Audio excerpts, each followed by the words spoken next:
بلال ابن رباح اسلام کے پہلے معظم رسول اللہ صلی اللہ علیہ وسلم کے سب سے معتبر اور وفادار ساتھیوں میں سے ایک تھے۔ وہ اسلام کے اخلاق و آداب کا حقیقی نمونہ تھے۔ وہ اللہ کے نبی محمد صلی اللہ علیہ وآلہ وسلم سے بے پناہ محبت رکھتے تھے اور اسلام سے گہری عقیدت رکھتے تھے۔ وہ کافروں کے اور مشرکوں کے سخت دشمن تھے، لیکن اس میں کوئی ذاتی جذبہ شامل نہیں تھا۔ وہ عام طور پر بلال حبشی کے نام سے جانے جاتے تھے، لیکن اصل میں ان کی خصوصیات ان جیسی نہیں تھیں۔ ان کا رنگ کالا تھا، لیکن بال گھنگریالے نہیں تھے بلکہ گھنے تھے۔ ان کا جسم لمبا اور دبلا پتلا تھا اور سینہ نمایاں تھا۔ وہ ایک خالص حبشی نہیں تھے، بلکہ ان کے باپ عرب تھے اور ماں حبشی تھیں۔ بلال رضی اللہ تعالیٰ عنہ کی پرورش مکہ میں ایک مشہور قریشی قبیلے میں ہوئی۔ زمانہ جاہلیت میں اس قبیلے کے افراد کو ہاتھ کی لکیریں پڑھنے کا ماہر سمجھا جاتا تھا۔ بلال رضی اللہ تعالیٰ عنہ اس قبیلے کے ایک فرد امیہ بن خلف کے غلام تھے۔ بلال کو زمانہ جاہلیت کے رسم و رواج سے فطری نفرت تھی۔ اس زمانے کے لوگ اچھے اخلاق، حسن سلوک اور دوسری انسانی اقدار سے خالی تھے۔ دھوکہ دہی ان کی فطرت بن چکی تھی۔ اللہ تعالیٰ بلال رضی اللہ تعالیٰ عنہ کو صالح فطرت سے نوازا تھا اور وہ ساری زندگی اس پر قائم رہے۔ لہٰذا جب آپ صلی اللہ علیہ وسلم نے توحید کا پیغام دیا تو انہوں نے اللہ کے رسول صلی اللہ علیہ وسلم کی پکار پر لبیک کہا۔ بلال نے کسی دنیاوی مقصد یا غلامانہ زندگی کے عذابوں سے نجات حاصل کرنے کے لیے اسلام قبول نہیں کیا تھا، بلکہ اسلام قبول کر کے اپنے اوپر دگنا شدت کے عذاب کو دعوت دی۔ ان کے سامنے ایک ہی مقصد تھا اور وہ تھا اللہ کی رضا حاصل کرنا۔ اللہ تعالیٰ نے ان کے دل کو ایمان کے نور سے منور کر دیا تھا، اسی لیے انہوں نے ہر قسم کے مظالم کو غیر معمولی صبر اور استقامت کے ساتھ برداشت کیا۔ جیسے انہوں نے اللہ پر ایمان اور تمام انسانوں کی برابری کی پکار سنی آپ صلی اللہ علیہ وسلم سے تو فوراً اسلام قبول کر لیا۔ وہ جانتے تھے کہ وہ ایسے رب پر ایمان لا رہے ہیں جو اعلیٰ اور ادنا، امیر اور غریب، عرب و عجم کی کوئی تفریق نہیں کرتا۔ شروع میں جن لوگوں نے اسلام قبول کیا وہ چند کے علاوہ زیادہ تر کمزور اور لاچار تھے۔ ان کا کوئی حمایتی اور ہمدرد نہ تھا۔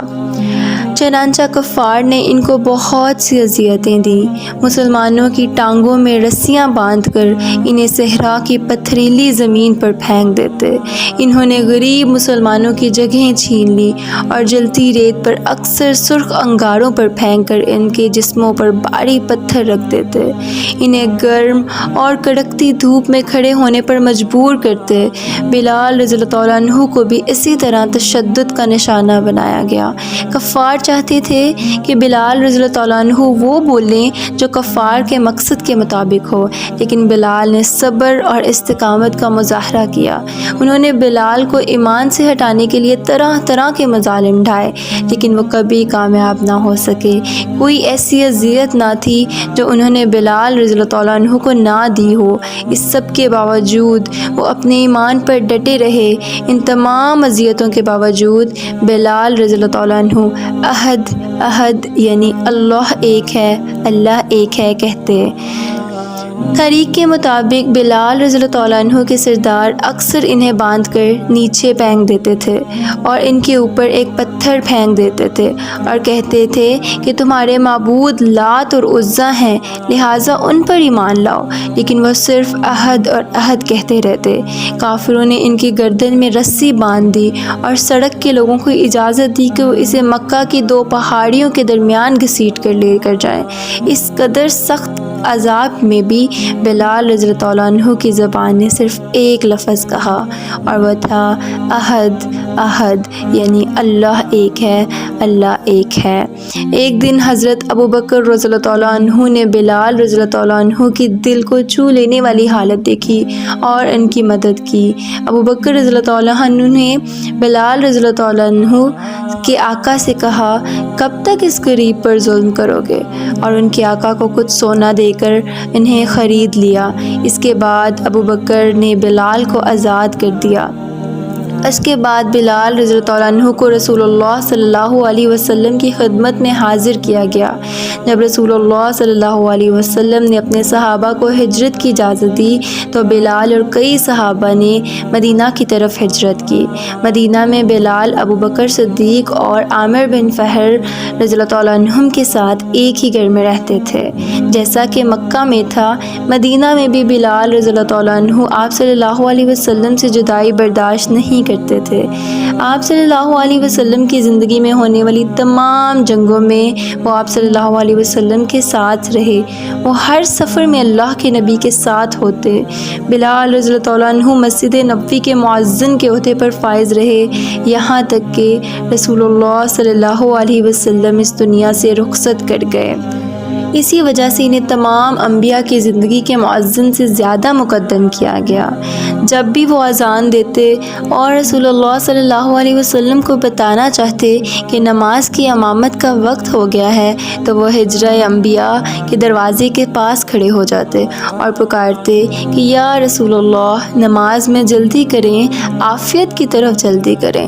آپ صلی اللہ علیہ وسلم ان کے الفاظ سن کر نماز پڑھانے کے لیے تشریف لاتے اور بلال نماز شروع ہونے سے پہلے اقامت کہتے اور اللہ کے نبی امامت کراتے۔ روایات میں آتا ہے کہ بلال رضی اللہ عنہ کا نکاح رسول اللہ صلی اللہ علیہ وسلم نے خود کیا تھا۔ روایت ہے کہ ابو البخیر کے بیٹے ایک دن حضور صلی اللہ علیہ وسلم کی خدمت میں حاضر ہوئے اور کہنے لگے یا رسول اللہ ہماری بہن کے لیے ایک جوڑا تلاش فرمائیں۔ آپ صلی اللہ علیہ وسلم نے فرمایا تم اس کا نکاح بلال سے کیوں نہیں کر دیتے؟ یہ سن کر وہ واپس چلے گئے، لیکن کچھ دن بعد دوبارہ آئے اور وہی درخواست کی تو اللہ کے نبی نے پھر وہی جواب دیا۔ کچھ دنوں بعد وہ پھر آئے اور اس دفعہ بھی رسول اللہ صلی اللہ علیہ وسلم نے یہی جواب دیا اور فرمایا بلال جنتی ہے، تم اپنی بہن کا نکاح اس سے کر دو۔ تو انہوں نے اپنی بہن کا نکاح بلال رضی اللہ عنہ سے کر دیا۔ اس کے بعد بلال رضی اللہ عنہ نے اور بھی شادیاں کی۔ بلال نے رسول اللہ صلی اللہ علیہ وسلم کی وفات کے بعد اذان دینا چھوڑ دیا۔ وہ نبی کریم صلی اللہ علیہ وسلم سے اس قدر محبت کرتے تھے کہ ان کی وفات کے بعد اذان دینے کا خیال بھی نہ برداشت کر سکے۔ دراصل وہ اپنے پیارے نبی کے لیے خاص طور پر اعلان کیا کرتے تھے، جس کے جواب میں رسول اللہ صلی اللہ علیہ وسلم نماز کے لیے تشریف لاتے۔ اللہ کے نبی کی وفات کے بعد مدینہ اور شام میں قیام کے دوران لوگوں نے آپ سے کئی بار اذان دینے کی التجا کی، لیکن آپ نے ہمیشہ انکار کیا، سوائے ایک دفعہ جب عمر رضی اللہ عنہ دمشق تشریف لے گئے تھے اور درخواست کی تھی تو بلال رضی اللہ عنہ نے اذان دی۔ جیسے ہی یہ خبر بنی کہ بلال رضی اللہ عنہ فجر کی اذان دیں گے تو سب لوگ جوش سے بھاگے، سب لوگ جنونی حالت میں مسجد کی طرف گئے۔ جیسے ہی بلال کی آواز فضا میں گونجی تو لوگوں میں اور جوش پیدا ہو گیا۔ انہیں وہ زمانہ یاد آ گیا جب حضور صلی اللہ علیہ وسلم کی زندگی میں بلال رضی اللہ عنہ اذان دیا کرتے تھے۔ مسجد میں موجود تمام لوگ جس میں حضرت عمر بھی شامل تھے سب رونے لگ گئے۔ انہوں نے آپ صلی اللہ علیہ وسلم کے وصال کے بعد چند دنوں تک اذان دی اور پھر خلیفہ ابو بکر صدیق رضی اللہ عنہ سے درخواست کی کہ انہیں اذان دینے کی ذمہ داری سے رہا کر دیا جائے۔ تحقیق کے مطابق جب آپ صلی اللہ علیہ وسلم کی غیر موجودگی میں بلال نے اذان دیتے وقت آپ صلی اللہ علیہ وسلم کا نام لیا تو آپ کی غیر موجودگی برداشت نہ کر سکے اور بے قابو ہو کر رونے لگے۔ آپ صلی اللہ علیہ وسلم کے بغیر مدینہ میں ان کا دل نہیں لگتا تھا، اس لیے 60 سال کی عمر کے باوجود مدینہ میں اپنی پرامن زندگی ترک کر کے دمشق روانہ ہو گئے۔ 20 ہجری میں بلال رضی اللہ عنہ دمشق میں وفات پا گئے۔ وہ طاعون جیسی بیماری کی وجہ سے وفات پائے۔ بستر مرگ پر وہ اپنے نبی محمد صلی اللہ علیہ وسلم اور آپ کے ساتھیوں سے ملنے کی امید پر بہت خوش تھے جو کہ اس دنیا سے جا چکے تھے۔ جب ان کی بیوی ان کے بستر کے پاس چلائی اور پھوٹ پھوٹ کر رونے لگی تو بلال نے اپنی بیوی کو تسلی دیتے ہوئے کہا رونا مت، تم کیوں روتی ہو؟ میں اتنی طویل مدت کے بعد اپنے آقا رسول اللہ صلی اللہ علیہ وسلم اور دوسرے صحابہ سے ملنے جا رہا ہوں۔ اللہ نے چاہا تو میں ان سب سے کل ضرور ملوں گا۔ اور اگلے ہی دن بلال رضی اللہ تعالیٰ عنہ اس فانی دنیا سے رخصت ہو گئے۔ بلال رضی اللہ تعالیٰ عنہ نے مال و دولت یا اولاد کی صورت میں کوئی میراث نہیں چھوڑی، بلکہ ایک روحانی یادگار چھوڑی، اور وہ اذان ہے۔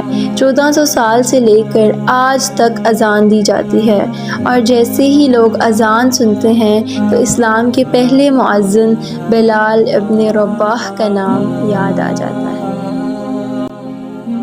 چمک اٹھا جو ستارہ تیرے مقدر کا، حبش سے تجھ کو اٹھا کر حجاز میں لایا۔ ہوئی اسی سے تیرے غم کدے کی عبادی، تیری غلامی کے صدقے ہزار آزادی۔ وہ آستان نہ چھوٹا تجھ سے ایک دم کے لیے، کسی کے شوق میں تو نے مزے ستم کے لیے۔ جفا جو عشق میں ہوتی ہے وہ جفا ہی نہیں، ستم نہ ہو تو محبت میں کچھ مزہ ہی نہیں۔ نظر تھی صورت سلمیٰ ادا شناس تیری، شراب دید سے بڑھتی تھی اور پیاس تیری۔